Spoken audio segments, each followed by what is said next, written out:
W Productions presents.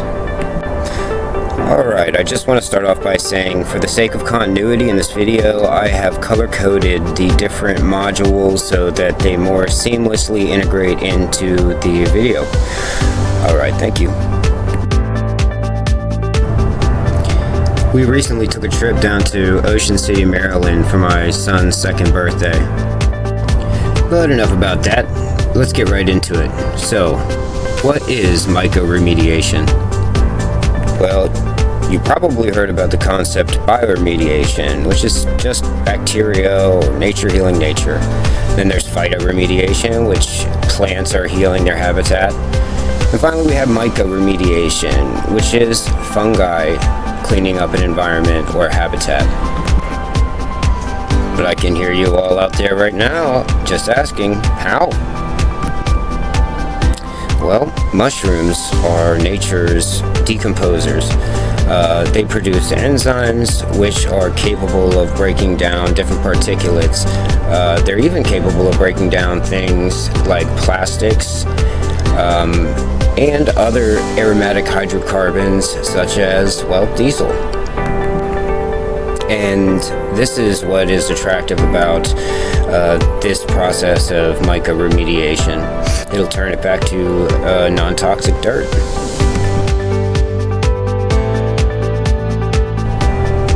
Okay, so oyster mushrooms are one strain in particular that actually have the capability of breaking down those aromatic hydrocarbon rings, which makes them prime candidates for oil spill restoration work, as well as plastic collection areas like Island of Midway.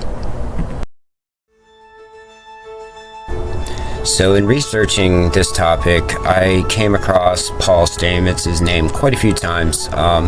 He actually is the creator of the Myco. He's also a great advocate for global warming and the climate crisis, as well as fungus in general and cellular intelligence.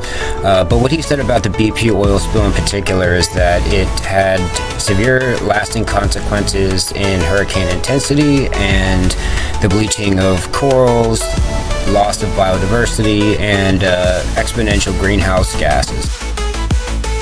He's fully behind bioremediation, and you can tell he believes in the concept of nature healing nature. Hold up. I mean, that's all well and good, but that's the land. How are fungus supposed to save the oceans?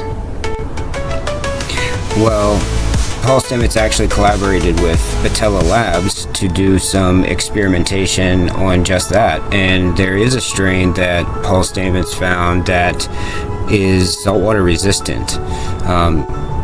They did some experimentation in a place called the Puget Sound, which is just 0.2% less than the average ocean salinity level. And yeah, the mycelium colonized readily in a saltwater environment. In fact, there's a few pictures right there of the oyster mushrooms that are produced, which then the flies ate, and the flies attracted things like birds, which then pooped out seeds, which grew into vegetation. So not only did it provide an oasis for animals afflicted by oil spills, but it also reduced the total aromatic hydrocarbon count from drastically. So one of my favorite parts of this class was the generative AI conversations that we had. I actually had problems tying in a few modules, specifically tides and waves and ocean circulation. And it almost felt like I was talking to a peer at first. But what I began to realize through subsequent conversations with generative AI, ChatGPT, is I was more like a child playing checkers against a pro. And it almost got to a point where it was creepy. For example, at one point it told me to consider how wave energy might affect the colonization process if, let's say, these myco-booms were allowed to go through the natural ocean circulation to places where plastics accumulate. And from personal experience, I understand that mycelium will actually stall if it's disturbed. So it just seemed like that is so hands-on, and for an AI program to be able to pick up something like that it's really special. It also had ideas like adding technology to the low-tech method of myco-remediation through these mycelium floats, which, to the best of my knowledge, is a new thought, and no one's actually attempted to do something like that. So it was purely amazing. It really got me thinking about intelligence and,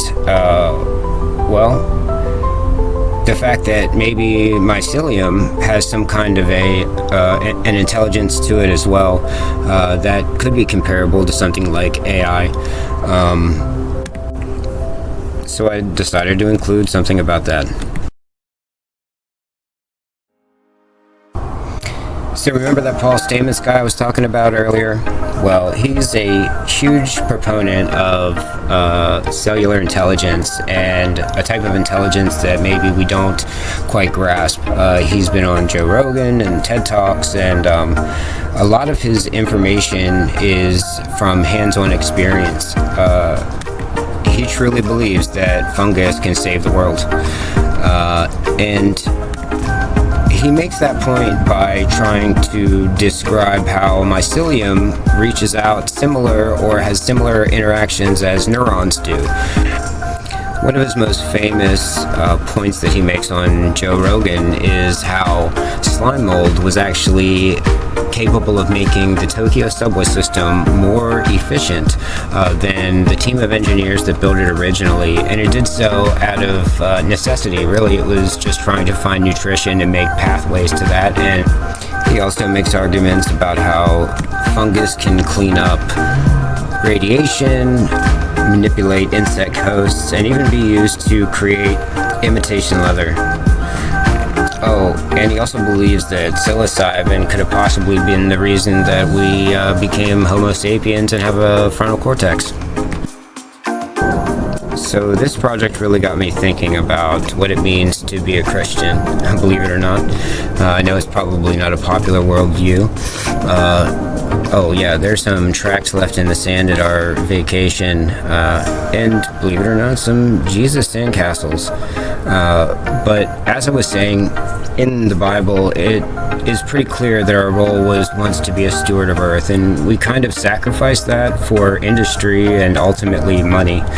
And if we were to slip back into the stewardship role that God intended for us, to take dominion over animals, to protect them, not to manipulate them, we could make this world a better place. And it's also important to remember that it's not our world.